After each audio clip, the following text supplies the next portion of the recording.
Hey guys, what's going on? So I'm going to be doing some backpacking pretty soon, and the weather is going to be pretty warm. Actually, most of the time during the day, it's looking like it's going to be 104 to 107 on one of the hotter days. So I have a pretty light backpack here because I don't need a sleeping bag and I don't need any of my cold weather gear. So let's go ahead and take a look at what I have. My name is Andrew. I am a rancher, a marksman, an outdoorsman, and a bladesmith. I've spent most of my life seeking adventure in one way or another, or in one place or another, and I would like to share all of that with you. So right on the front of the bag, I have my camp knife right here, and that is actually in a sheath, which conveniently enough just stays in its pocket, unless you really give it a bit of a tug. But this is actually a knife that I made, and it is one of two knives that I'll be carrying on this trip. So I put this knife in a pretty sturdy leather sheath, and you can see that whole thing has quite a bit of weight to it. Bevels aren't very tall, and yet it's quite thick. This is actually patina, not a coating, so I can strike ferro rods with it, and it has a slight angle forward to it. So this is good for hacking, chopping, building shelters, things like that, but it is not quite a full machete, more like a small machete. So this sort of fits the backpacking bill, and since I really usually like to bring an axe when I go camping, this is a nice compromise, and it is weight that I am willing to accept. The second knife that I'm going to be bringing is one that I carry with me all the time anyways. I keep this one on my belt, and this is just my typical hunting knife. Nice G10 handles, 1084 steel on it, and I mean, inspiration on this was my buck knife, but I really wanted a fixed blade as opposed to a folder, and this is just my favorite knife overall and goes with me just about everywhere. Back to the bag, all right? So right now I have nothing on the outside of the pack except for, despite my warmer weather, I always like to bring one just in case. Front pouch has rain jacket, lightweight, pullover, no zipper, does the job, nothing complicated.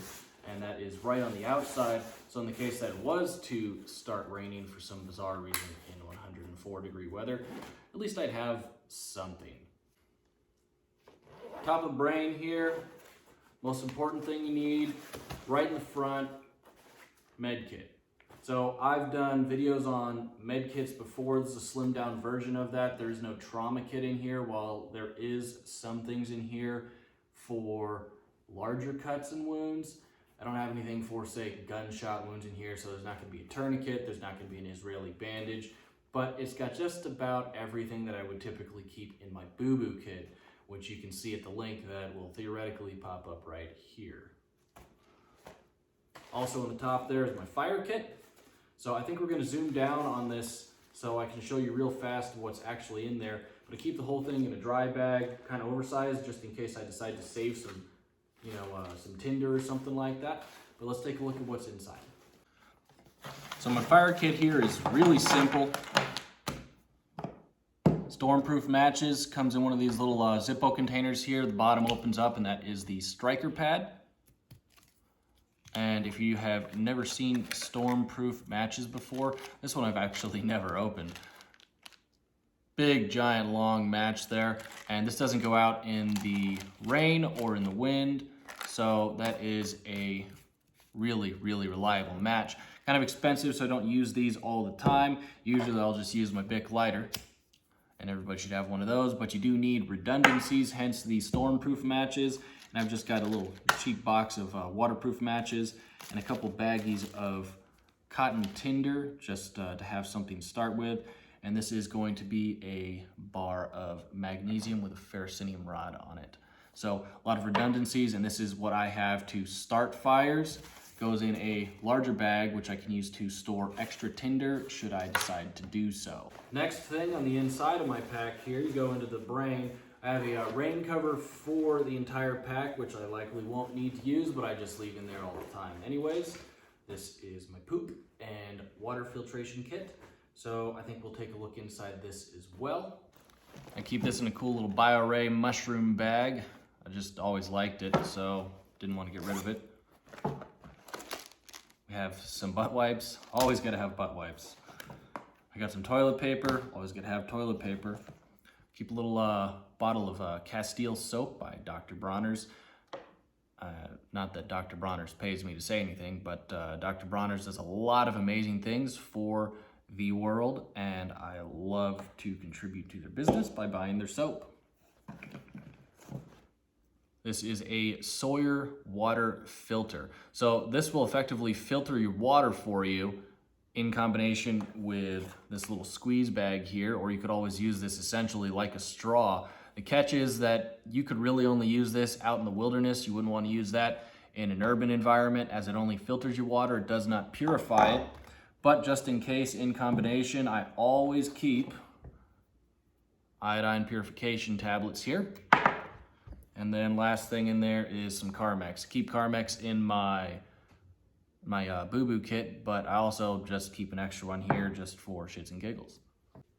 So now we get down inside this pack here. First thing I like to have on the top, this is because if I go into camp, I don't want to spend a whole bunch of time setting up the tent. Most of the time I just want to eat right then and there. So I keep all my food on the top. For this trip I got a couple days, so I actually have quite a bit of food. Some luxury items, I got some dehydrated ice cream sandwiches, one for me, one for my girlfriend, and plenty of dehydrated meals.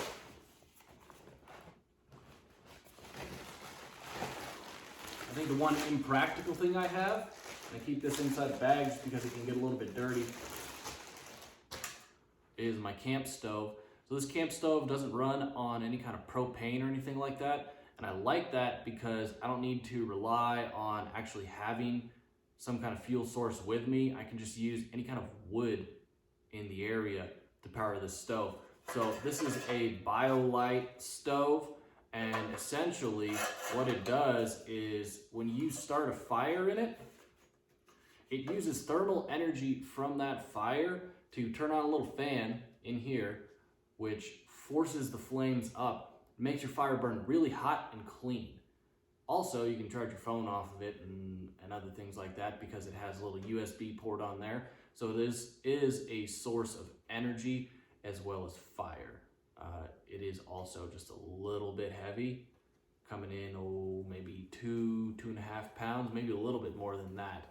So definitely heavier than a lot of camp stoves people use, but this is just a personal preference in my case. Next in my cook kit, I don't usually bring a frying pan or anything like that. This is a single walled metal cup and always has water in it to start. So this is a emergency water supply, and I have my coffee cup with it. But since most of my meals tend to be dehydrated meals on backpacking trips, I'll just boil water in this and put it in there. Of course, you can cook things in here too if you wanted to, but I have only done that once. If I were to go on a hunting trip or something like that, I could always just use a grill made out of sticks or something like that. It's not too complicated. Next in here is my toolkit, and I will go into my toolkit in the future, but there is an awful lot of stuff in here. Since we just talked about my cooking kit, I do happen to have a spork in here, but there is so much in here that sort of warrants its own video, and you can keep your eyes out for that. Now we're getting into my sleep kit. That is pretty simple. I have a tarp here. I believe this is a 12 by 12 tarp. A little inflatable pillow that I got at REI, along with a little inflatable personal mattress that I got from REI. Apparently the technology in this inflatable mattress is such that in cold environments, it sort of radiates your body heat throughout the mattress and can keep you warm even though you are suspended in air technically. And I have used this mattress in temperatures up to -10 and have been plenty warm, but I also had a really good sleeping bag, and I know that contributed to that. So do with that information what you will. For this trip, since it's going to be so hot, I'm not actually even bringing a sleeping bag. I am bringing a little down blanket right here, and that's just because, I mean, usually when I sleep, I like to have some kind of blanket or something to cover me. It seems weird to just sleep there.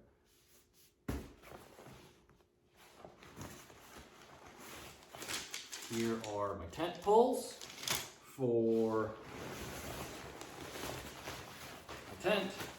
And for my tent, because I'm going on this trip with a second person, this is a 2-man tent. This is the Kelty Salida 2, I believe. Yes, the Kelty Salida 2. So, 3-season tent.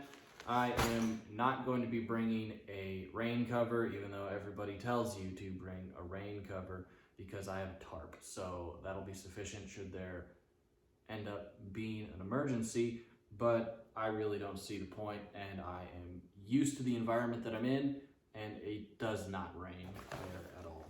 So last thing that I have in this is my hydration pack, and I'm not going to pull that out, but it's a nice sturdy hydration pack as opposed to a screw off on the front. Actually, now I'm going to pull it out so I can show you.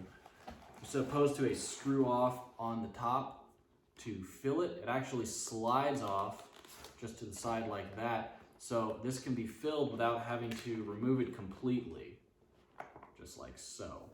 So that I like, and the hose itself is reinforced, pretty tough, sturdy hydration pack, and this was a good investment, I believe. So now that we've had an opportunity to see what's inside my pack, let's talk about the pack itself. So this is a Gregory Paragon 58. So you may have noticed that I just pulled everything out of the top of my pack, but I do keep in the bottom my tent, should I decide to deploy my tent before anything else. I do not keep the divider in here, because if I pull the tent out, I mean, usually I have my sleep system right there and nothing's gonna go anywhere. So this pack does have a bottom entrance, but it also has side entrances as well, so you can get into the side of your pack without having to dig through the top, and that's very convenient. The pack does have a frame to it, as you can see right here, and all in all, I think the pack with nothing in it weighs, a pound, maybe 2. Nice sturdy construction here for your hips. You got your little extra pouches right here for easy access. Lots of little loops, hooks, hydration hooks, things like that. Whole thing is adjustable, which I won't demonstrate because it has already been sized professionally to my body size. So I don't want to mess that up because I have no idea what I'm doing.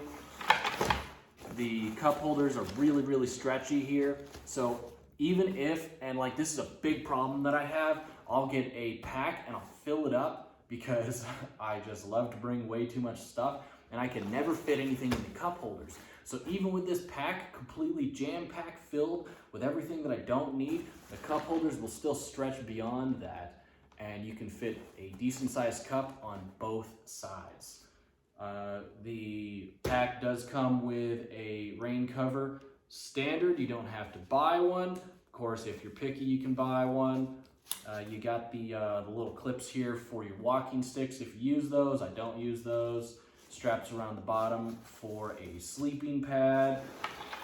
The outside pouch that I tend to keep my knife in, or usually like my rain jacket. But all in all, super, super nice pack. Really easy to put on, really easy to carry, and even if you had something like 80 pounds in here, you can hardly tell you're carrying it. So it does probably at least encourage you to bring a little bit more than you should, but I'm all right with that. My pack weighs in right now without a full hydration bladder at about 28 pounds.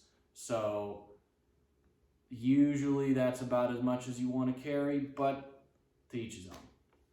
So my hiking boot choice is next, and I usually do things just a bit different than other people. I like to wear hunting boots, and hunting boots are designed for people that are carrying large packs like I usually carry, and usually those large packs at the end of the day are going to have a large animal inside or on top of them. So these are designed for people who are used to carrying and need shoes that are able to carry very heavy loads. So the boots themselves are actually really, really light.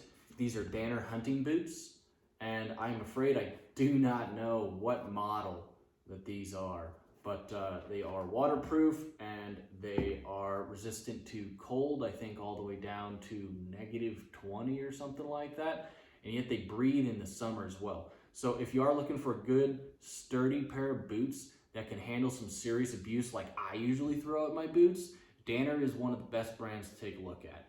And I mean, these are just the most amazing pair of shoes I've ever had.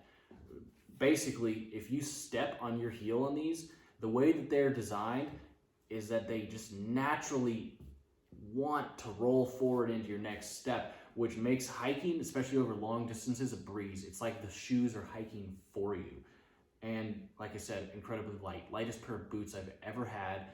And for those who are backpacking, I know a lot of people usually do that lower cut boot, but you can't beat this, especially if you want to take yourself over some rugged terrain and give yourself that ankle protection, that snake protection. This is what I like to do. The last thing I'm going to show you guys here is my axe. So I'm not bringing this axe on this trip, but on camping trips where I have less ground to cover, I'll usually bring this axe. And this is a shorter handle axe, so I mean, we're not felling whole trees with this, but I wanted to at least let you guys know that something like this exists and that I was able to find this on Amazon. So this head looks to be hand forged. The brand is Husqvarna, and for the price, this is a lot like one of those slimmed down German bushcrafting axes that you might see. Those usually run $200, sometimes $300 or more. I was able to pick this up for $75, and it has definitely gotten its money's worth, and you can hardly tell. The handle is still in excellent shape, although I have treated it a couple times myself, and I added this little lanyard on there in case that I got too out of control. Comes with this nifty little blade protector here. So great axe and a great choice if you do want to carry an axe with you on a camping trip. The cool thing about the size of this is it'll actually fit right into most backpacks, and just the head will stick out, or you can stuff it into like a side compartment or something like that, so you don't have to carry it. It's definitely a convenient size. So just a recommendation. Anyways, I hope you guys enjoyed the video. If you do have any questions, leave them down in the comments. And if you do have any comments, go ahead and keep them to yourself. Have a great day.